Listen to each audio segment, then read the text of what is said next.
friends, and welcome back to my channel.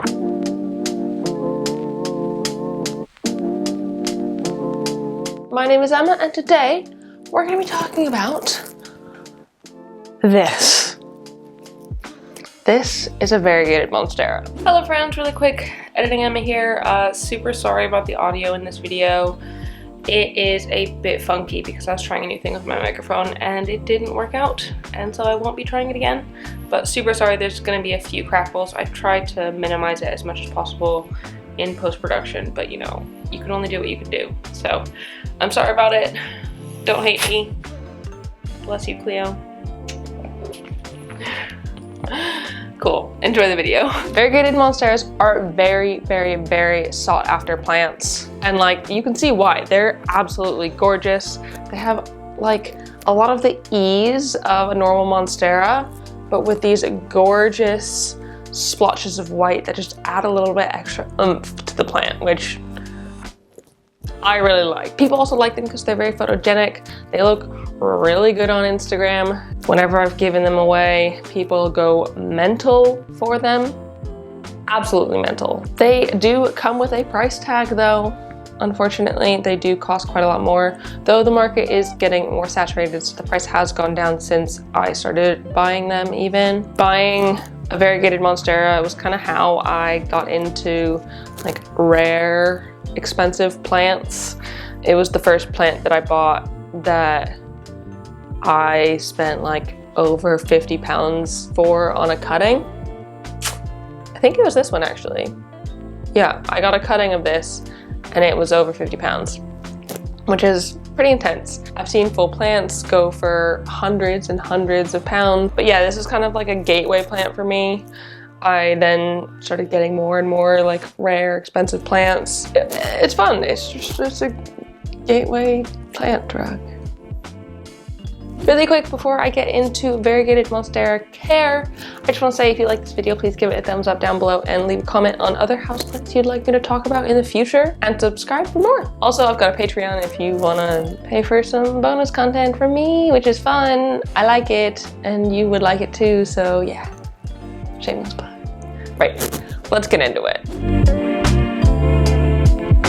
First off, I think it's really important to talk about variegation. Variegation is a mutation in the plant that causes some parts of the leaf to grow without chlorophyll. So chlorophyll is the part of the leaf that makes it green and allows it to absorb light and photosynthesize. And the mutation is usually like within the DNA of the plant. So like if you got this to produce seeds, it would probably grow a plant with variegation as well. But because these white spots don't produce chlorophyll, they're not producing any energy for the plant, which one makes it grow slower than a normal Monstera unvariegated kind. But also, they're just a bit more delicate. They're fragile, delicate little bits of the plant. Given enough light, variegated Monsteras can produce all white leaves, which is pretty intense, and they're absolutely gorgeous. But unfortunately, those leaves aren't going to last long because they aren't making any energy for the plant, but they're just using it to live. So eventually those will die, unfortunately. Not the whole plant, just the leaf. So as nice as they look, they're not gonna last long and you're eventually gonna have to cut it down. So when you do cut it down, it's good to cut down to a point where there's like balanced variegation. Because if there's a good balance between the white and the green, your plant is more stable and will probably grow a bit faster than if it's like putting out all white things all the time. Spontaneous variegation can occur, but it is quite unlikely to occur in these plants, and it's probably not going to be very stable, so you might get a little bit and that's it. You're likely not going to be able to grow a full variegated plant from like some random spontaneous variegation. So there are a few different types of variegated Monstera, and I actually have three, I think, types. So there's the classic Monstera deliciosa variegata, which can grow quite a lot bigger. It'll grow pretty much same size as the normal Monstera deliciosa. It's got pretty compact stems. It doesn't vine a whole lot. There's not a lot of space in between the leaves. It's like more of a compact plant, which I think this one is. You can see there's not that much space between the nodes. And eventually when it grows a bit bigger, it'll get those characteristic Monstera deliciosa ruffles at the base of the leaves where they connect with the stems. But I'm pretty sure that one's a deliciosa because I am pretty positive this one's a Borsigiana.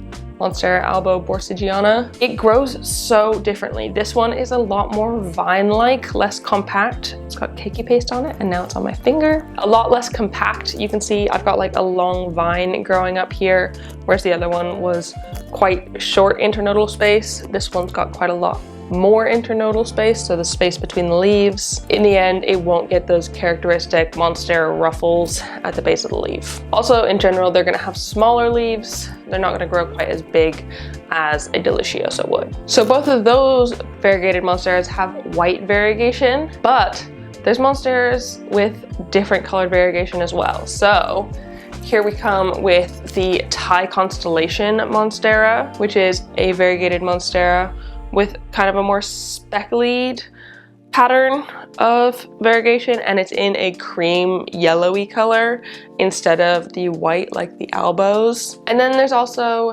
a Monstera Aurea, not sure how to pronounce it because I don't have one. It has, instead of white or yellow variegation, it's sort of this like lime green, lemon lime, yellowy green color. They can be really cool, and I'll try and put a picture here if I can.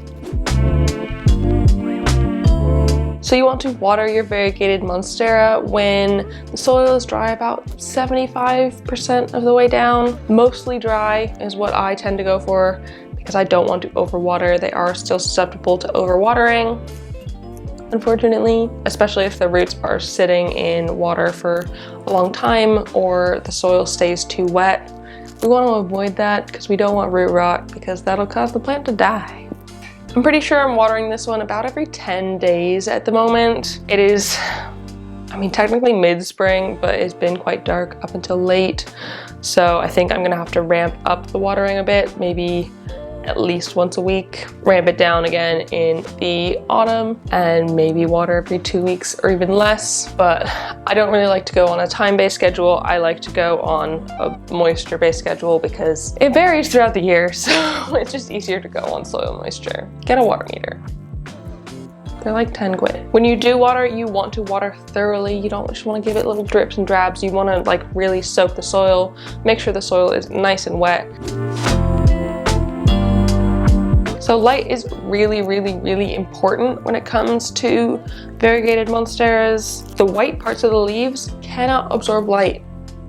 They don't have the chlorophyll needed to do that. And so it needs to be in a brighter spot than you would usually keep your Monstera deliciosa. They really like bright indirect light all of the time. That would be perfect for them. Maybe a little bit of morning sun or like late afternoon sun, but extended periods of sunlight, midday time, will burn the leaves, especially the white parts because they're a lot more delicate and fragile than the green bits of the leaves. Low light is not ideal for these either. It could cause them to revert back to their green self because it needs to absorb as much light as possible in a low light situation to keep growing. So it will give you less and less white in the leaves. But that means if you're trying to encourage more variegation in the leaves, if you put it in a brighter spot, again, no direct light. If you put it in a brighter spot, it can encourage more and more of the plant to have the white variegation. I personally keep all of my variegated Monsteras under grow lights for most of the time, most of the year. That's especially important over winter when you're really not getting much light because it's cloudy and dark and the days are short. Their ideal temperatures are between 18 and 27 degrees Celsius or 65 and 80 degrees Fahrenheit. You don't want to let them get too cold though. Anything below like 10 Celsius or 50 Fahrenheit is a no-go for them. They do not like the cold. Also, you want to avoid hot and cold drafts and big fluctuations in temperature. They don't like that and it'll stress out the plant, so avoid that. Variegated Monsteras prefer higher humidity They come from the tropics. They like the humidity quite a lot. And when I say higher, I mean like at least 60%. That's like quite a lot of humidity for your average home. I keep my Deliciosa, the more variegated one, in my IKEA greenhouse, which the humidity is usually between like, I think 65 and 70. 60 and 70, something like that. And then this one and my Thai are out in my living room, but I'm pretty positive my living room humidity is like at least 50% all the time, if not higher.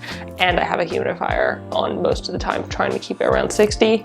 So I'm trying, but lower humidity can cause the white bits of the leaves to like burn and go brown and crispy. Not ideal. I think that's what happened with my Deliciosa. It was in a spot in my house before I had the IKEA cabinet that like wasn't staying humid enough, and so I've had to like chop a good bit of the leaves off where they got crispy and brown because of lack of humidity.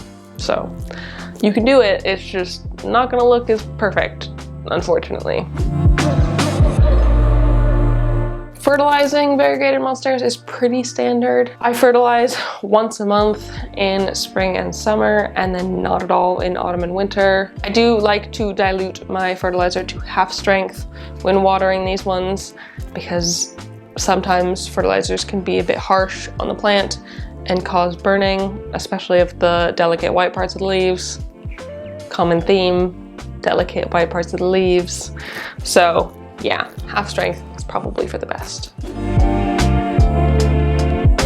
Well-draining soil is super important for variegated monsteras, as with most plants. I suggest using a soil mix with like at least 25, maybe 35% perlite or orchid bark. That'll be really, really good for drainage and allow the soil to be nice and airy. You want to repot them probably every 18 to 24 months, maybe even more frequent if they're growing really, really well. If you've got them in the perfect location, they might need repotting a bit more than that. Ideally, you want to repot in spring because that is when they're going to get the most out of the repot and it'll shock them the least. And when you do repot up, you want to repot maybe like 1 or even 2 sizes bigger.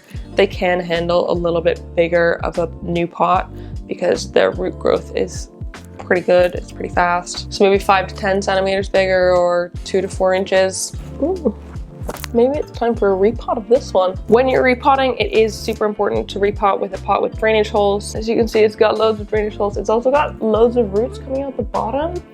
It doesn't look like they're circling yet though, so I'm not sure if it is quite time to repot it.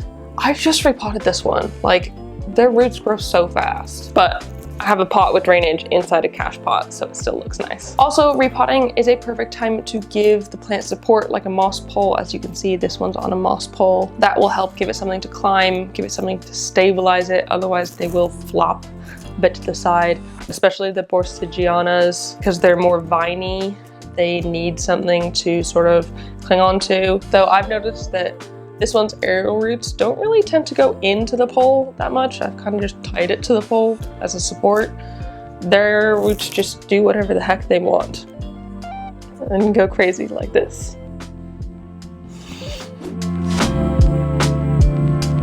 Propagation is super easy with variegated monsteras. I say super easy, it's pretty much as easy as propagating a normal monstera. Also, getting a cutting is a cheaper way to get this plant. Like, I got this one as a cutting. I got my Thai Constellation as a cutting. The Deliciosa I bought as a full plant, but like I said, it cost more money. So it is a cheaper way to get a variegated monstera if you're on a bit of a budget, but you still want this plant. Getting a cutting and propagating it probably the best way to go about it. But if you are getting a cutting, you want to make sure you're getting one with a node. If it doesn't have a node, it's not going to do anything. So make sure it has a node. I liked to use water. I used water on this one and it grew loads of roots fairly quickly. I think it didn't take that long. Luckily, this one wasn't suffering with root rot at all, so water was just fine for it. I have had variegated monstera cuttings die because of root rot in propagation, so you do have to be somewhat careful. You want to make sure your water's not staying too cold and that you're not letting any bacteria and stuff get in the stems, because that really just screws you over. So yeah, I just put this one in water until it had a decent root system, and then I planted it in this pot, and it's doing good. I think that was like a year ago now I planted this up. My Monstera Thai constellation, I have had loads of struggles with in propagation. It came with roots that were super duper dried out, and when I put it in water, they rotted immediately.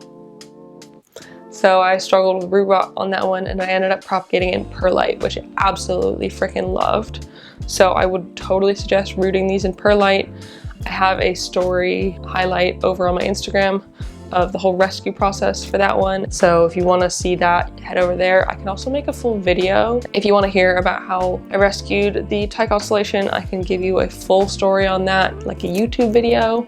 So let me know down in the comments if that's something you want. Maybe do the strong arm emoji if you want to see that in the comments. Just do it.